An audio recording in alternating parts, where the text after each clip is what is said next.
Ja už som taký rád, že kážem, lebo už pri tej poslednej pesničke som nemal hlas a keď už môžem kázať, tak som rád, že už nespievam ďalšiu pieseň, keď už človek nemá hlas, tak...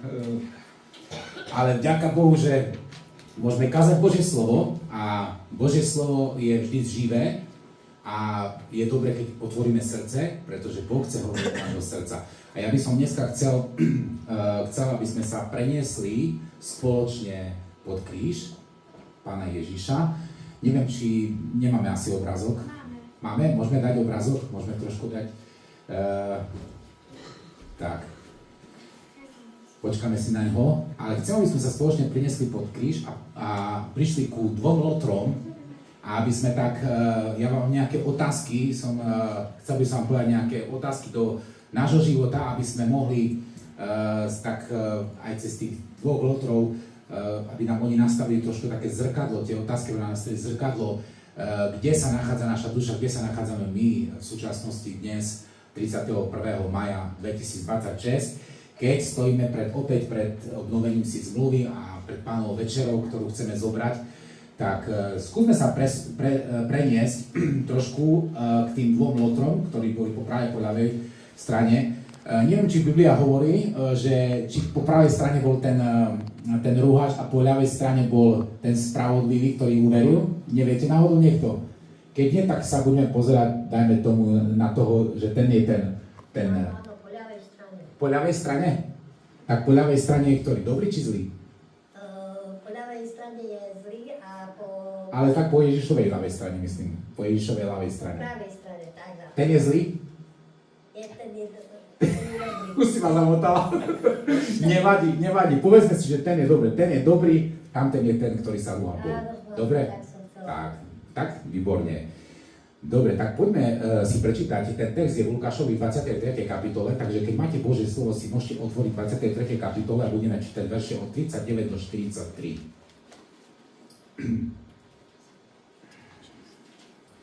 Čiže Lukáš 23, verše 39 až 43. Ďakujem.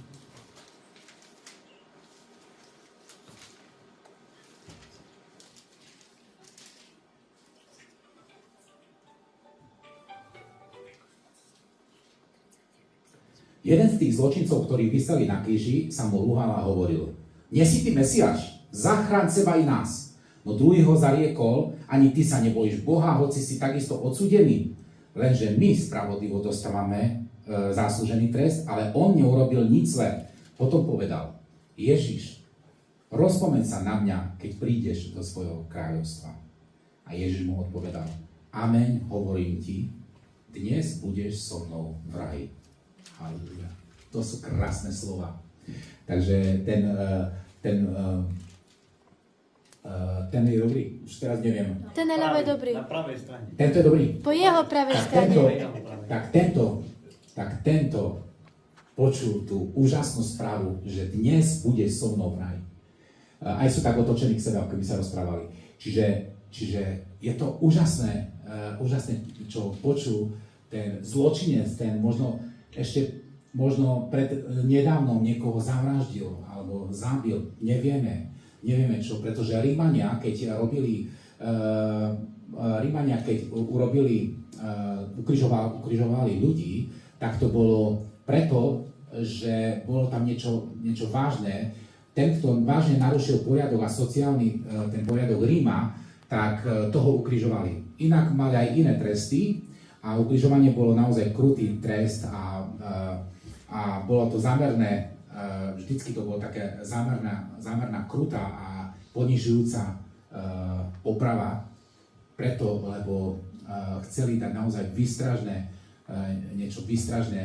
nejaké znamenie toho, že aby sa to už neopakovalo a aby odstrašili tých, ktorí buď boli v nejakej zbúre, ktorí sa postavili proti Rímu, alebo proti cisárovi sa rúhali, alebo boli nejakí buliči, vyvolali nejaké nepokoje, nejakí zradcovia, nejakí lupiči, ktorí prepadali obchodné rímske cesty a narušali ten vnútorný poriadok Ríma, alebo keď sa zbúrili otroci a utiekli, tak tí vážne narušali potom a ohrozovali ten rímsky systém, tak oni ich potom tak ukrižovali a vtedy vlastne sa sa podstúpilo aj tomu ukrižovaniu.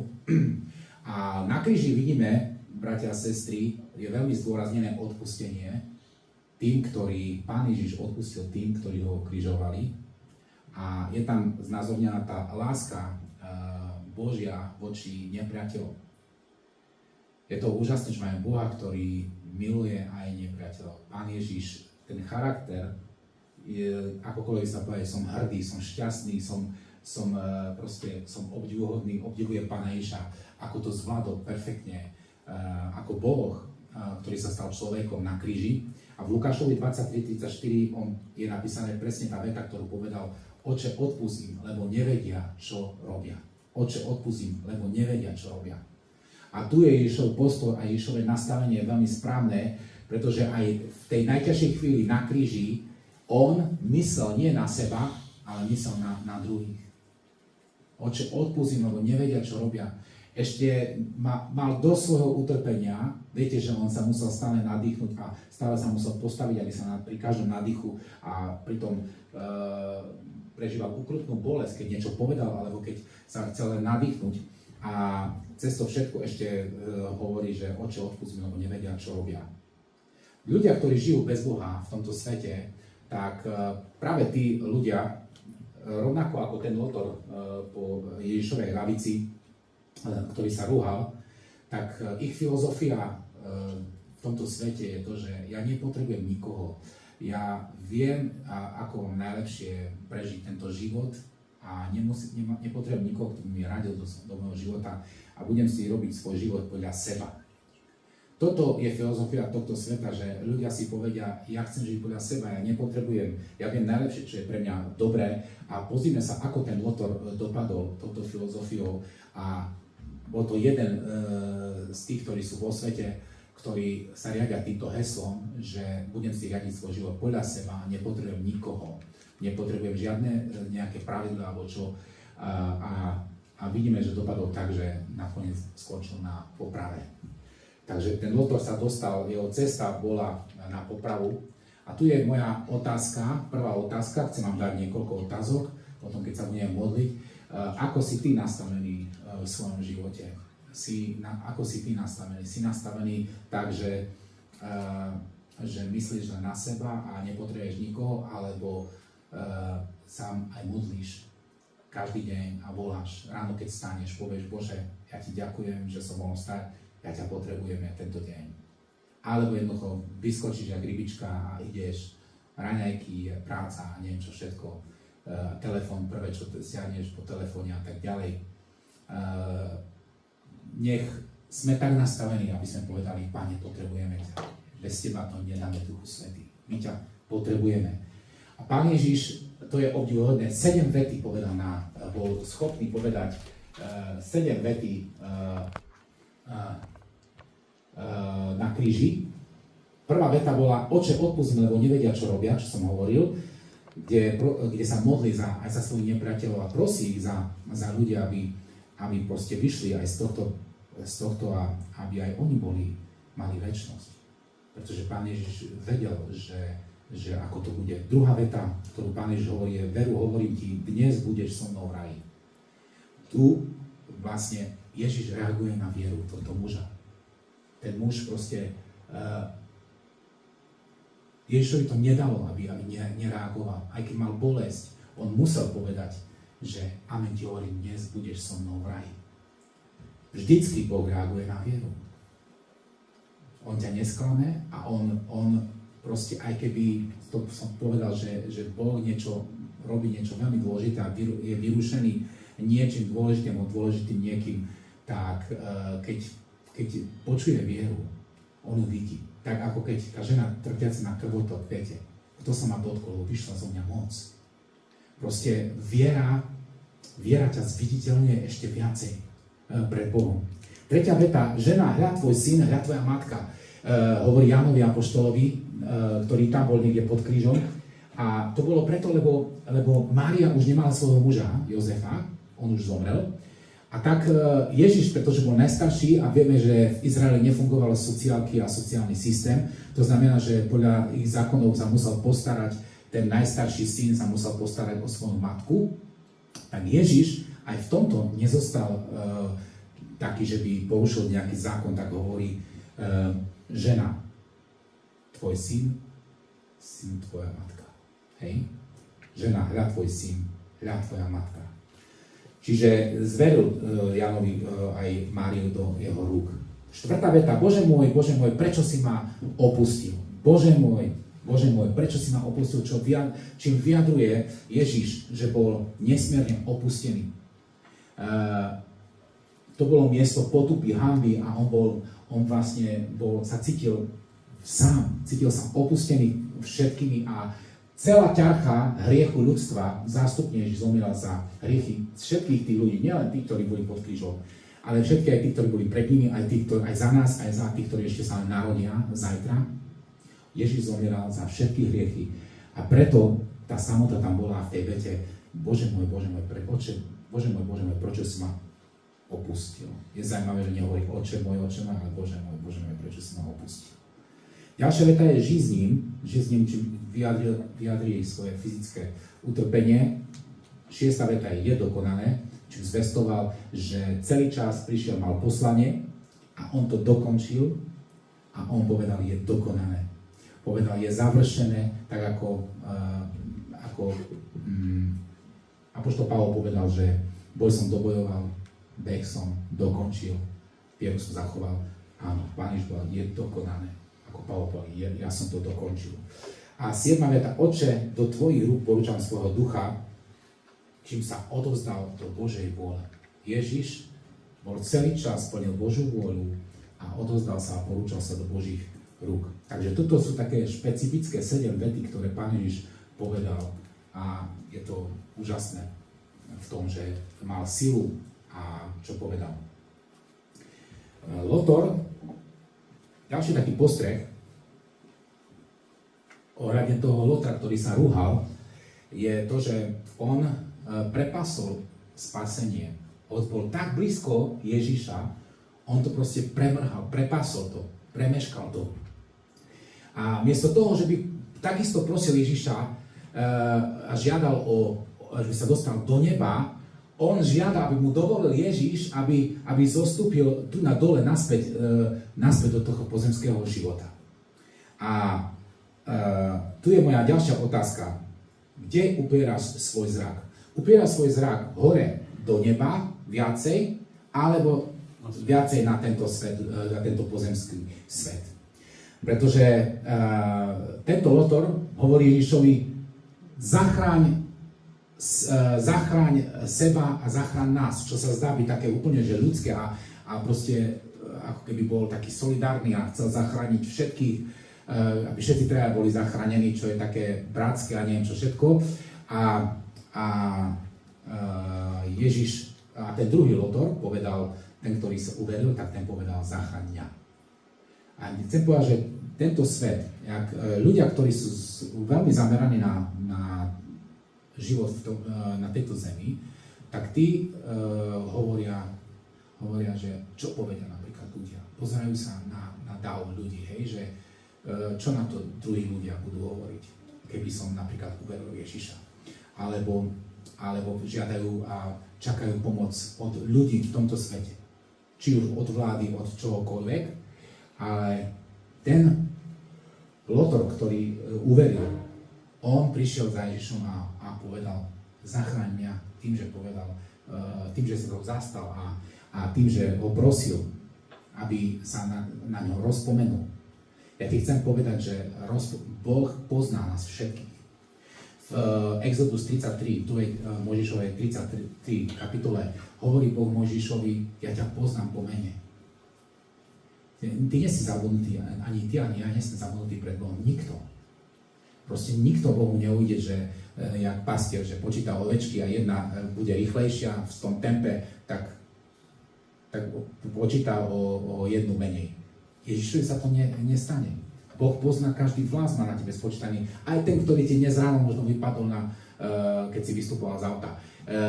Boh presne pozná ťa. A Mojžiš hovorí, ja ťa poznám po mene a našiel si milosť v mojich očiach. Alebo v Izaiášovi 43. kapitole hovorí Izaiášovi, že neboj sa, lebo ja som ťa vykúpil. a ja ťa poznám a zavolal som ťa po mene, môj si ty. A v Izaiášovi 40. kapitole je napísané, že Boh pozná každú jednu hviezdu na vesmíre, ktorú stvoril po mene.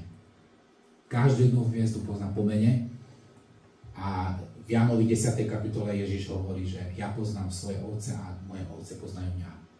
Čiže sme poznaní, nie sme skrytí. A keď tento hovorí Lotor, Pane, rozpomeň sa, tak Pán Ježiš o ňom, o celom jeho živote vedel všetko. A to je úžasné, že Pán Ježiš mu hovorí, dnes budeš so mnou v ráji. Proste on mohol mať istotu, že na ňo Ježiš nezabudne. Je to úžasná istota, keď každý by na teba zabudol, si doma, možno plačeš, máš problém, nikto ti nepomôže, ale Boh je s tebou, Boh je tam. Amen. Už keď nikto ti neostane, ale Boh je tam. A Boh ti pošle aj niekoho, kto ti pomôže. Takže mnohokrát, kde si zameraný, na čo si zameraný, na nebo alebo na túto pozemskú zem. Naša ľudská prirodzenosť je nachylená na hriech. Hej. Je naklonená hriechu a bez Božej pomoci sa naša duša nemôže dostať do neba. My sa nemôžeme dostať do neba bez Božej pomoci. A ďalšia moja otázka je, čo je to, čo si pýtaš od Ježiša. Pýtaš si od Ježiša to, že povieš, Pane, zachráň ma tu na tejto zemi, pretože chcem sa mať dobre, nechcem mať žiadne problémy, chcem prežiť dobrý život, chcem byť zdravý a tak ďalej. Pýtaš si len toto, že by si na tejto zemi, alebo myslíš na nebo, myslíš na večnosť, lebo tam je tvoja domovina vo večnosti, tam stravíš väčšinu svojho života, tu si len na maličkú chvíľu, na malý okamih, aby si sa zamyslel a aby si hneď išiel Ježišovi, aby si sa rozhodol pre neho. A preto ten príbeh Lotrov nás odkrýva. Tieto príbehy týchto Lotrov nás odkrývajú a ukazujú nám, kde sa naša duša nachádza. Kde sme vo svojom živote. Ďalší taký postreh o tom Lotrovi, ktorý sa rúhal, je to, že on prišiel k Ježišovi a hovorí, otočil sa k Ježišovi a hovorí, že ty si Mesiáš, tak mu arogantne taká vyčitka z jeho úst vyšla. Ty si Mesiáš, zachráň seba a zachráň i nás. Povedal inými slovami, ak by som ja mal tú moc, čo máš ty, podľa tvojho vyjadrenia, že si spasiteľ sveta, že si Mesiáš, tak ja by som to využil a nevyslal by som to na kríži nečine, ale by som všetkých nepriateľov zničil a ukázal by som, s kým máte dočinenia. Toto bol ten Lotrov postoj. A ten spravodlivý Lotor, už spravodlivý, ho volám, tak ten Lotor ho karhal a mu hovorí, že ty sa Boha nebojíš, že tak sa rúhaš. Veď spravodlivo nesieme odsudok, ale vinu, to znamená, že tu vidíme, že si priznal svoju vinu, tento Lotor, a vidíme, že tamten si tú vinu nepriznal. A tu je otázka aj na nás, či sme tí ľudia, ktorí si vieme priznať vinu. V Matúšovi 4. kapitole to, čo povedal ten Lotor Pánu Ježišovi, ten rúhavý, že sa rúhal a hovorí, že ty si Mesiáš, tak zachraň nás, aj seba, aj nás. Ľudia zase z dola kričali, ty si Mesiáš, tak zostup z kríža. Ukáž nám tú svoju moc. A to mi pripomína z Matúša 4. kapitoly, keď diabol pokúšal Pána Ježiša a hovorí, ak si syn Boží, ty si syn Boží, tak rozkáž týmto kameňom, aby sa stali chlebami. Ty si syn Boží, tak sa vrhni, zhoď sa dole, pretože je napísané, že on prikáže svojim anjelom a oni ťa chytia za ruky, zoberú ťa na ruky, aby si neudrel svoju nohu o kameň. To mi toto pripomína presne, čo hovoril ten Lotor, čo hovoril diabol. Takže moja otázka je, ty v svojom živote vieš si priznať vinu, keď prídu situácie, možno aj práve teraz prechádzaš nejakou situáciou, či idú vyčitky, že za to môže ten politika, za to môže tvoj šéf, za to môžu tvoji kolegovia, tvoja mama, tvoj otec, tvoj manžel, tvoja manželka, za to môže situácia, až môže to bez toho, že máš vyčitky voči Bohu, že Bože, prečo si mi to urobil, ne? Alebo si v situácii, že si priznávaš svoju vinu, ako tento Lotor, ktorý bol spravodlivý, môžeme dať tam ten obrazok stále, nechajme, ako ten spravodlivý, ktorý si priznal vinu a karnal ešte tam toho. Vieš si povedať, Pane, nerozumiem tomu, ale milujúceho Boha všetko spolu pôsobí na dobré. Viem, že ty o tom vieš, čo sa mi deje, alebo čo sa ti udialo možno pred 20-30 rokmi. Prečo, Bože, toto a toto sa mi stalo? Prečo som dneska tu? No, mohol som byť niekde inde. Nemaj takéto výčitky. Pretože Boh dokáže aj tú najhoršiu situáciu a tvoje najhoršie rozhodnutie, ktoré si robil v živote, obrátiť na to najlepšie a môže ti to 100-násobne vynahradiť. Ale začni veriť Pánovi celým srdcom. V Lukášovi 9. kapitole 24-25 verš hovorí Pán Ježiš toto, lebo kto by chcel svoj život zachrániť ako ten Lotor s výčitkou, stratí ho, ale kto stratí svoj život pre mňa, zachráni si ho. Veď čo oslúži človeku, keby celý svet získal a samého seba by stratil či poškodil. Sláva Bohu za to, že tento Lotor, ktorý sa stal našim bratom, a s ktorým sa stretíme v nebi, že uveril a si bol vedomý hriechu. A bol to prvý v Novom zákone človek, ktorý uveril Ježiša, bol spasený a ktorý sa dostal do neba. A to je úžasné až a tak si tak uvedomiť, že v takejto dusnej situácii, tam temnota, tam démoni lietali a neviem čo všetko v podnebeských oblastiach, v takejto temnote ešte aj tma nastala na zemi, na celej zemi a bolo to proste umocňované a Pán Ježiš tam samotu prežíval a bojoval ten boj za nás, za teba a za mňa, tak Pán Ježiš v tej chvíli je to úžasné, že to bola aj taká evangelizácia, že ešte v tej chvíli dokáže reagovať na vieru tohto muža a že tam uverí tento muž. Alebo že tam potom príde stopník, ktorý prebodol Pána Ježiša a povedal, toto bol skutočne Boží syn. No, k tomu to povedal, no Duch Svätý mu to zjavil, tomuto stopníkovi tiež. Je to úžasné, že tam bola tá evangelizácia a hoci to utrpenie tam bolo a tá dusná atmosféra, bola tam Božia moc, ktorá sa stretla s poslušnosťou Božieho Syna, s poslušnosťou, s vierou a poslušnosťou hľadania Božej vôly, nie svojej. Keď povedal Getsemane, Otče, nie moja vôľa, tvoja sa stane. A bol ochotný prísť za teba a bojovať za teba, aby ty a ja sme nemuseli takto byť ukrižovaní raz. Tak je to úžasné, že tá Božia moc sa stretla a že tam bol spasený tento Lotor. A že tá moc tam neskončila, ale tá moc pokračuje a že vieme, že po Ježišom zmrtvých staní sa to šírilo ďalej a dneska sú milióny a milióny Ježišových nasledovníkov, ktorí uverili a tá Božia moc a evanjelium ide ďalej, lebo evanjelium je Božou mocou.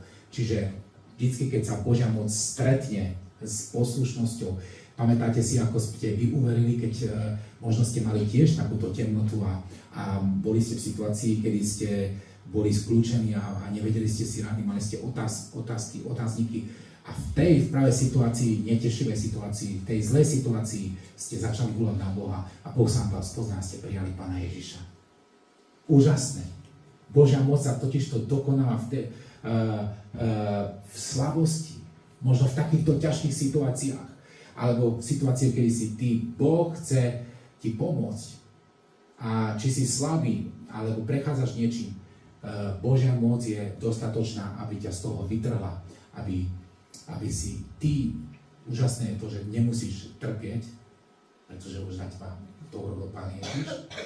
A ty potrebuješ len v tom jeho víťazstve kráčať a potrebuješ schodiť ze seba všetko obklúčujúci hriech. Boh ti dáva silu, pretože je aj v tejto miestnosti Božia moc a ty to dneska môžeš nechať a môže byť skutočne slobodný. Viem, že niektorí máte problémy, ak sme sa modlili s cigaretami. Ja ti chcem povedať, dnes je ten čas, kedy môžeš nechať cigarety a Boh ti dá slobodu od nikotínu. Uver tomu, že môžeš žiť ako tento Lotor, ktorý si uvedomil, že žil som zlým životom, možno som niekoho zavraždil, proste spravodlivo tam visí. Tamten najradšej by najradšej by pri prvej príležitosti odišiel. Poznáte ten príbeh, keď bol jeden bohatý a chudobný človek. To často hovorím, ale teraz mi ho Duch Svätý pripomenul, tak ho poviem. Bol bohatý a chudobný človek. Bolo to ešte veľmi dávno, keď boli králi. A oni išli, ten bohatý ho nahovoril toho chudobného a išli hrať hazardné hry. A tak išli hrať hazardné hry a samozrejme pri tom chytili, takže ich uvrhli do väzenia. No ale čo sa stalo? Ten bohatý chlapec mal bohatých rodičov, prišli s peniazmi, vykúpili, zložili, voláme to dneska kaucia, zložili kauciu a mali ho doma. Ale tento chudobný chlapec mal len mamičku a nemal ho kto vykúpiť. Mal chudobnú, bol z chudobnej rodiny a tak musel ostať vo väzení. Jeho mamka, keď sa to zvedela, išla do báni pracovať veľmi ťažko, do lomu, kde nosila ťažké kamene a sporila si, žila veľmi skromne, aby si sporila peniaze, aby mohla svojho syna vykúpiť, pretože neznesla to, že by jej synček strávil svoju mladosť alebo do konca života, že by bol vo väzení.